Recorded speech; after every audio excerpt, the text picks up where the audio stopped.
الرحمن الرحيم الحمد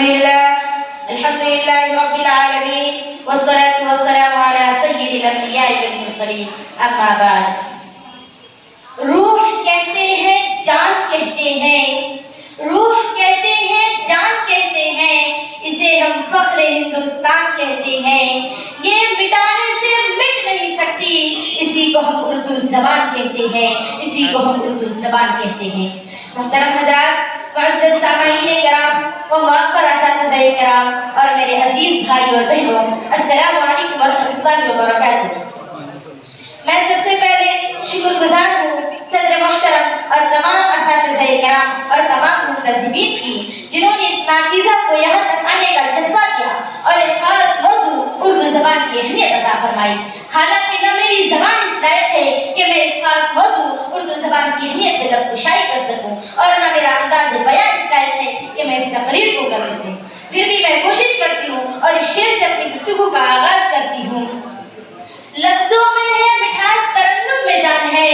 لفظوں میں ہے مٹھاس ترنم میں جان ہے کتنی ہنسی ہماری یہ اردو زبان ہے محترم سامعین و سامعات اردو زبان ایک شیریں اور لطیف زبان ہے اس کے اندر وہ چاشنی ہے کہ اسے ہندوستان کے گنگا جمنی تہذیب کے یادگار کہتے ہیں اس زبان کی اسی خصوصیات نے عوام کو مقبولیت عطا کی ہے اردو کے معنی لشکر کے آتے ہیں اور پنڈت داتا کریم کیفی کے مطابق یہ دو لفظوں سے بن کر آئی ہے ایک اڑ اور دوسرا دو سنسکرت میں اڑ کے معنی دل کے آتے ہیں اور دو کے معنی دو یعنی یہ دو دلوں کو آپس میں جوڑنے والی زبان ہے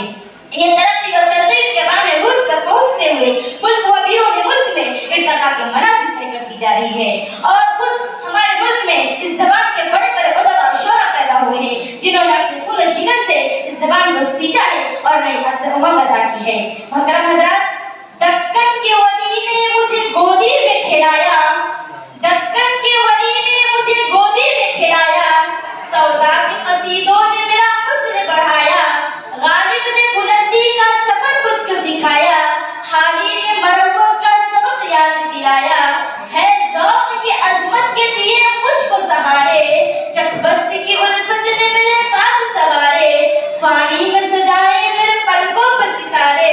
میدان کے آنگن میں کھلی بن کے چمیلی مومن نے سجائے میرے خوابوں کی حویلی اردو ہے میرا نام میں خسرو کی پہیلی اردو ہے میرا نام میں خسرو کی پہیلی محترم حضرات اس زبان میں رام اور کرشن کا گیت بھی ہے اور گرو نانک کا پیغام بھی اس زبان کے اندر مختلف مذاہبوں کی کتابوں کا ترجمہ موجود ہے صرف رامائن کے 300 سے زیادہ ترجمات اس میں کیے گئے ہیں اور تقریباً 18 ترجمات گیتا میں بھی موجود ہے اس سے یہ معلوم ہوتا ہے کہ یہ زبان کسی خاص مذہب یا قوم کی نہیں بلکہ بصیرت کے اصول کے ساتھ آگے بڑھتی ہے اور ترقی کے مراحل طے کرتی جا رہی ہے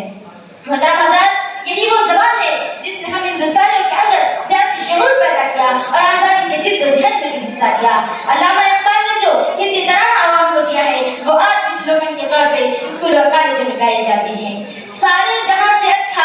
ہندوستان ہمارا ہم بلبلے ہیں اس کی یہ گلستان ہمارا محترم حضرات علامہ اقبال کی اس نظم نے پوری دنیا میں دھوم مچا دی ہے حضرات اردو زبان کا مستقبل ہمارے ملک میں نہایت شاندار اور بہار ہے یہ ہمارے ملک کے ہر صوبوں علاقوں میں ہوتی بکھرتی جا رہی ہے اور ترقی کے مراحل طے کرتی جا رہی ہے سلیقے سے ہواؤں میں خوشبو گھول سکتے ہیں سلیقے سے ہواؤں میں خوشبو گھول سکتے ہیں ابھی کچھ لوگ باقی ہیں جو اردو بول سکتے ہیں وقت دعوانا ہے الحمدللہ رب العالمین